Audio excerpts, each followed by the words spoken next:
अब ये तो जांच का विषय है, जांच करेंगे प्रशासन कि ये हादसा था, पानी कहाँ से आया, कैसे छोड़ा गया, या किसी की शरारत थी, जानबूझ के ऐसा किया गया, तो ये हम लोग नहीं कह सकते, क्योंकि ये जांच का है। वो जांच की जो एजेंसियां हैं वो सब उसको जांच करेगी।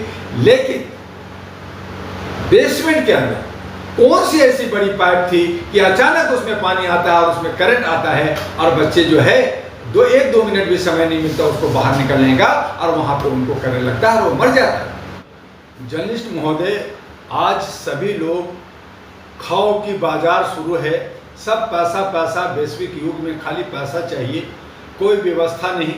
हमारे छात्रों को, नौजवानों के साथ खिलवाड़ हो रहा है। दिल्ली सरकार भी जो है, कहीं कोई कांड होता है तो अपना पीठ थिपकाती है, कहती है मैं को मुआवजा दे दूंगा, उनके कुछ नहीं है, और लोगों को पकड़ के सिर्फ उनको चंदा और धंधा और लोगों को परेशान करना। आज राजेंद्र नगर में बहुत सारे कोचिंग सेंटर जिसमें आईएएस की तैयारी हो रही है, आईपीएस की तैयारी हो रही है, बड़े बड़े तैयारियां लेते हैं, लाखों लाख मोटे मोटे पैसे लेते हैं, लेकिन बेसमेंट में वो चेयर डाल करके लोगों को पढ़ाने की काम कर रहे हैं। उसमें अचानक पानी आता है, कहाँ से आया, कैसे आया, ये एक जांच का विषय है और व्यवस्था को पकड़ने की बात है। फिर उसमें करंट लगता है और बच्चे भागने लगते हैं, और करंट और पानी ने 3 हमारे जो आईएएस की तैयारी कर रहे थे, कल वो भविष्य थे आईएएस के, वो उसकी मौत हो जाती है। कुछ लोगों को झटके लगते हैं, कुछ हॉस्पिटल पहुंचता है। तो इस तरह की व्यवस्था, ये जो सारे हर जगह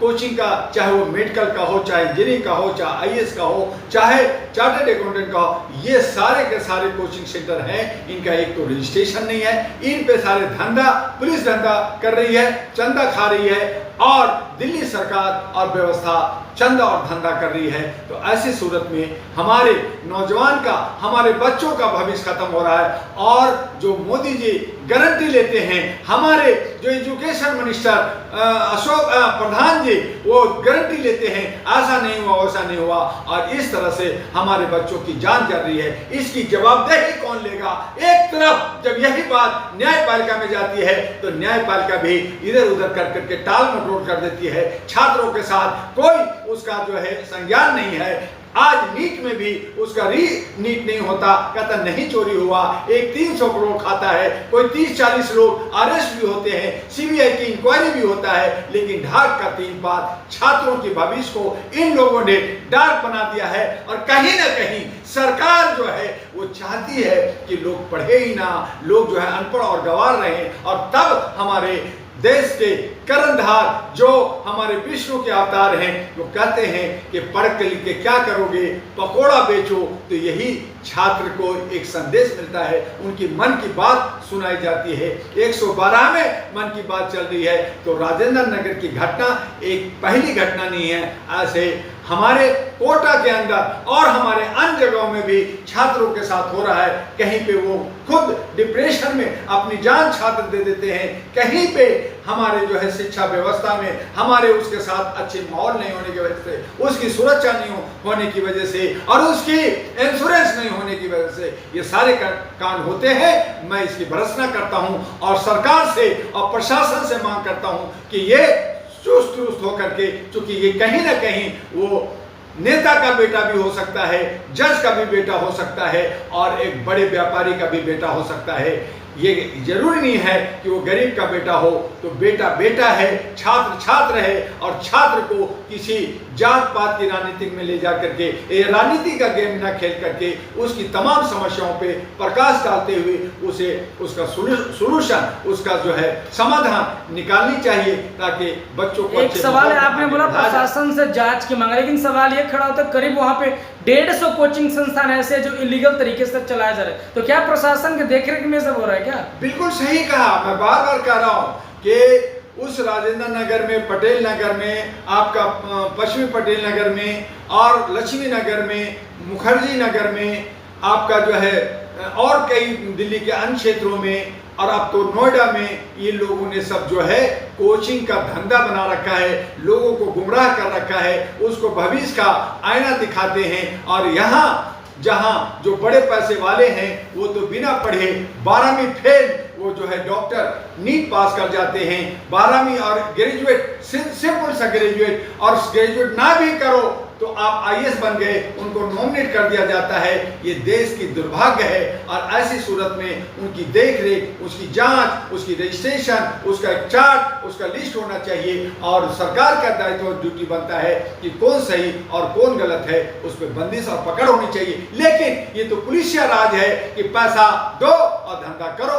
जैसे पुलिस जो है डंडा मारती है और खोमचा और जो है रेडी पटरी लगता है, उसी तरह से आप पैसा दीजिए, कोचिंग चलाइए, आप पैसा दीजिए, आप जान मारिए। आप बहुत सारे नर्सिंग हो, बहुत सारे इंस्टीट्यूट, बहुत सारे दुकानें, ये इसलिए चल रहा है। इस तरह के सरकार उस पर चंदा खा रही है, धंधा कर रही है। और इस पे इलेक्शन कमीशन हमारे जो है न्यायपालिका सोई हुई है, जबकि उन्हें जागना चाहिए। लेकिन एक सवाल है, अचानक से इतना पानी कैसे बेसमेंट में भर गया कि लोगों की जानें चलेगी?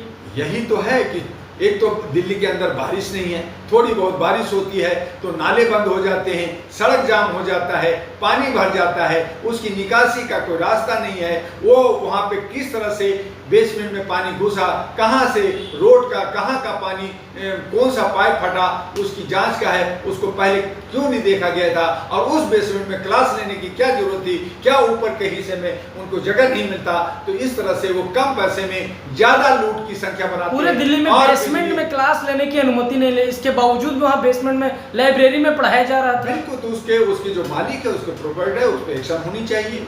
दूसरी है कि वो बिल्डिंग सीज होना चाहिए। कोई भी बिल्डिंग है, चाहे रेंट पे है या अपना है, वो ऐसा क्यों कर रहे हैं, तो उस पर एक्शन होनी चाहिए।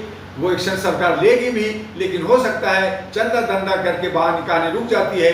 कई प्रॉपर्टी सील होता है, पैसा देते हैं, सील छूट जाता है। तो ये सब हरकतें होती हैं। सवाल प्रॉपर्टी सील हो या मालिक जेल जाए या व्यवस्था जेल जाए, उससे मतलब नहीं है। मतलब यह है कि हमारा छात्र जो कल आईएएस बनता, कल आईपीएस वही बनता, वही कमिश्नर बनता, वही एक जो है वकील और जज बनता, उसका जान चला गया।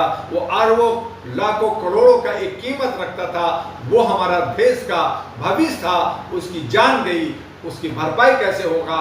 मैं आपके चैनल से, व्यवस्था से, प्रशासन से और केंद्र सरकार से और शिक्षा मंत्री से हम जानना चाहते। लेकिन आपने तमाम सवालों का जवाब दिया, लेकिन एक सवाल है, अचानक से जिस तरीके से पानी भरा, ये हादसा है या मर्डर लगता है आपको? क्या है ये? नहीं, देखिए, अब ये तो जांच का विषय है। जांच करेंगे प्रशासन की ये हादसा था, पानी कहाँ से आया, कैसे छोड़ा गया, या किसी की शरारत थी, जानबूझ के ऐसा किया गया, तो ये हम लोग नहीं कह सकते। क्योंकि ये जांच का है, वो जांच की जो एजेंसियां हैं वो सब उसको जांच करेगी।